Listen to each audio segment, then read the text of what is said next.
Treinar em dias com muito vento provavelmente fazem parte também dos seus treinos de corrida. E quem nunca pensou às vezes de deixar de lado aquele treino porque está muito ventoso? Mas entenda, existem algumas estratégias que a gente pode utilizar e que vão te ajudar naquele treino.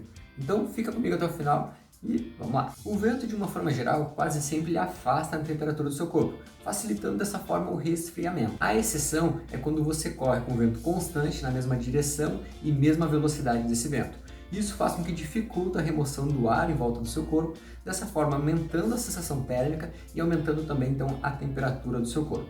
E isso acaba afetando muito os seus treinos. Embora você já tenha sofrido, por exemplo, naquele treino onde o vento contra ele reduz drasticamente a sua velocidade e você muitas vezes tem que abortar aquele treino onde ele era um treino mais intenso, você tem que reduzir porque o vento contra ele dificulta bastante. Quando você corre a favor do vento, você pode observar que ele não ajuda tanto assim. Pelo contrário, você nem nota tanta diferença na velocidade da sua corrida. Mas entenda, existem duas estratégias que podem ser muito utilizadas no seu treino de corrida. E a primeira delas, você precisa de um parceiro ou parceira de treino. E esse parceiro ou parceira, ele tem que estar num nível de treinamento muito parecido. E nesse dia você tem que utilizar um treino muito parecido ou até mesmo o mesmo treino. Por quê? A estratégia do vácuo, que é essa estratégia que eu estou contando para vocês, ela vai ser utilizada onde vocês vão alternando em algumas situações do treino. Por exemplo, o indivíduo que vai na frente, ele vai quebrando o vento. E o indivíduo que vai atrás, ele vai tendo essa facilidade. Vocês estão na mesma velocidade, no mesmo ritmo, mas você que está atrás está fazendo menos esforço. Mas é necessário que vocês, em muitos momentos, vão alternando. Por quê? Porque senão apenas só um vai sentir o efeito do vento, vai sentir aquela dificuldade. É interessante que vocês ficam numa distância muito próxima, aproximadamente ali a distância de 1 metro, para que você realmente consiga ter os benefícios do vácuo. E esse tipo de estratégia é muito utilizada, principalmente quando os corredores estão tentando buscar algum tempo. Por exemplo, você pode utilizar tanto lá no seu treino quanto na prova. Se na prova você encontra algum corredor ou corredora que ele corre num ritmo muito próximo do seu, vocês podem usar essa estratégia e isso vai ajudar muito lá na hora da prova. A segunda estratégia pode ser muito utilizada para a questão de resfriamento e aquecimento do seu corpo.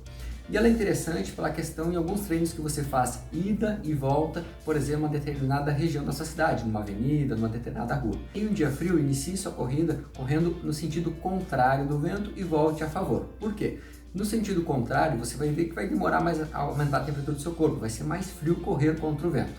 Quando você retornar no sentido a favor do vento, vai aumentar a temperatura do corpo e isso facilitando o seu treino de corrida. Porque está frio, é interessante que aumente a temperatura do corpo e se torne mais agradável esse treino de corrida. Caso você utilizasse, por exemplo, ao contrário disso, você ia ver que aumentava a temperatura do corpo e quando voltasse contra o vento, você ia sentir bastante frio, bastante dificuldade ao longo dele. Já em dias muito quentes, é interessante que você vá a favor do vento e volte contra este vento. Por quê? Em dias quentes, se você for a favor, vai aumentar a temperatura do seu corpo, mas quando retornar, esse vento contra vai fazer com que baixe a temperatura corporal e resfrie. Isso torna muito mais agradável. Se você fizesse ao contrário disso, na volta, por exemplo, correr no sentido do vento, a tendência é que se você fizesse, por exemplo, 2, 4, 5 km a favor do vento, ia aumentar muito a temperatura e a chance de você quebrar e não conseguir concluir esse treino de qualidade é muito grande. Então, essa estratégia em locais onde são muito quente ou muito frio, nesses extremos, faz com que você consiga botar mais qualidade e treinar com mais segurança. Se essas dicas de alguma maneira te ajudou no seu treino de corrida, deixa aqui nos comentários pra gente. Um forte abraço, até mais, valeu!